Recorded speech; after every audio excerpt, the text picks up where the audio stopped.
Halo teman-teman, assalamualaikum. Jumpa lagi sama saya, Dr. Cindy. Di Beauty Tea. Apa yang sebenarnya tersumbat? Yaitu sel-sel kulit mati yang menumpuk, kemudian produksi minyak berlebih, ya kan? Terus kotoran-kotoran bekas makeup, intinya adalah berkumpul semuanya dalam pori-pori tersebut, teman-teman. Nah, itulah ya inti dari jerawat. Intinya adalah ini akan menyebabkan reaksi-reaksi tertentu. Jadi jangan sampai berkepanjangan. Kalau misalnya udah enakan nih, enakan badan kali enakan. Nah, selanjutnya kamu bisa cari nih di toko-toko terdekat kamu. Siapa tahu ada di tetangga kamu. Loh, siapa tahu ada di apotek juga ya. Yang pertama yaitu ada papul. Ini dia. Keluar papul. Nah, ini dia ya. Jadi disarankan kamu pakai dosis yang paling ringan dulu, yaitu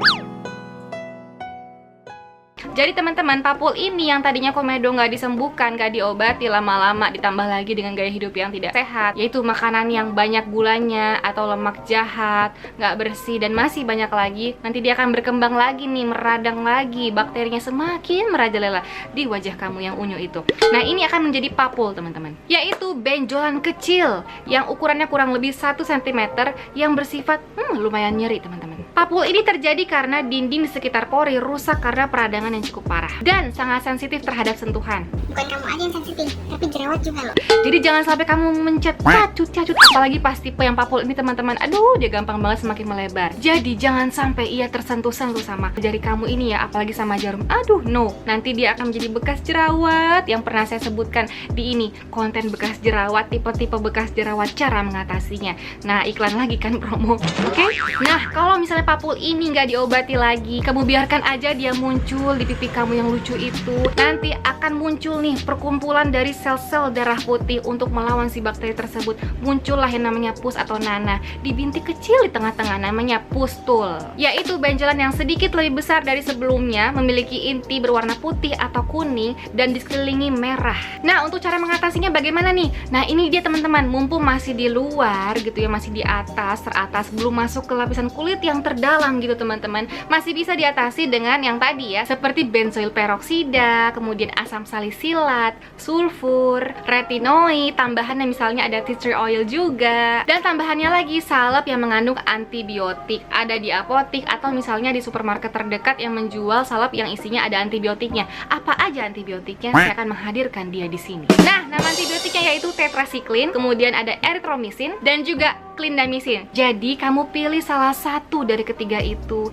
di apotek atau ya di tempat jual-jual yang di supermarket gitu ya teman-teman ya. Nah, terkadang salep tersebut dikombinasikan dengan benzoil peroksida, misalnya benzoil peroksida sekian persen ditambah dengan clindamycin sekian persen, seperti itu teman-teman. Nah, itu bagus untuk mengatasi jerawat yang inflamasi atau non inflamasi, yang ringan sampai sedang. Nah, selanjutnya salep anti-inflamasi, anti radang. Nah, biasanya nih dikombinasikan lagi sama si anti radang ini dengan antibiotik misalnya ya. Nah, kandungannya apa sih dari anti-inflamasi ini atau anti radang yang anti merah, anti bengkak gitu loh teman-teman? Yaitu namanya hidrokortison atau steroid ringan. Nah, biasanya kamu akan menemukan nih kombinasi dari hidrokortison gitu ya, anti radang dengan antibiotik misalnya, atau antibiotik dengan yang tadi benzoil peroksida, seperti itu. Intinya kombinasi dari salep. Dan itu hanya bisa untuk jerawat yang masih tergolong ringan atau seperti papul pusul ini teman-teman ya. Dan cukup ditotok tipis-tipis aja, oke? Nah, kemudian kalau kamu nggak obati lagi nih si papul pustul, berkembanglah dia menjadi yang lebih ganas lagi, yaitu namanya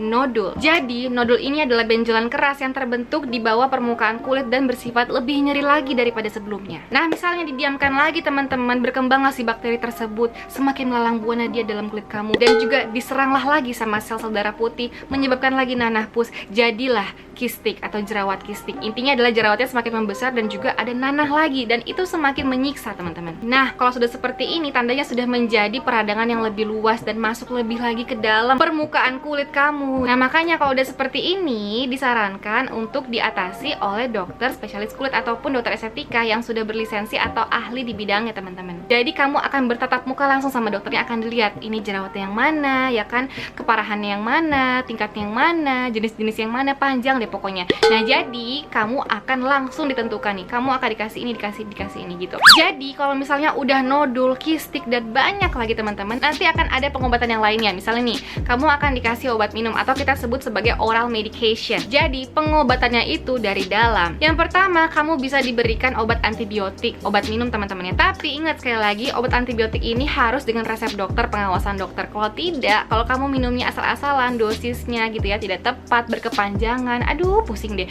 Jadinya apa? Resistensi antibiotik. Jadi tetap harus pengawasan di bawah dokter, oke? Nah, misalnya kan ada kontrol teman-teman pasien dengan dokternya gitu ya, 2 minggu sekali kan, tergantung si dokter dengan pasien tersebut. Nah, jadi kalau misalnya nih nggak ada nggak ada perbaikan dan lain sebagainya, nanti akan diperiksa lagi nih hormonal kamu bagaimana, apakah tidak seimbang, karena itu sangat memacu lagi produksi minyak berlebih, jadilah jerawat dan lain sebagainya. Kalau misalnya memang terjadi ketidakseimbangan hormonal, kamu akan diberikan obat untuk menyeimbangkan hormonal kamu. Nah, misalnya kalau nggak mempan juga, kamu bisa dikasih nih seperti isotretiolin oral, tapi harus di bawah pengawasan dokter ya teman-teman. Dan selanjutnya, selain pengobatan dari oral gitu yang langsung diminum, ada juga perawatan yang lainnya atau treatment teman-teman, yaitu ada laser atau laser. Jadi saya pernah kasih tahu nih di video tipe-tipe bekas jerawat, ada laser juga di situ teman-teman untuk mengatasi bekas jerawat yang menghitam dan lain sebagainya. Ternyata ini juga bagus loh, ada laser yang bagus untuk mengatasi jerawat juga. Kemudian ada lagi PDT atau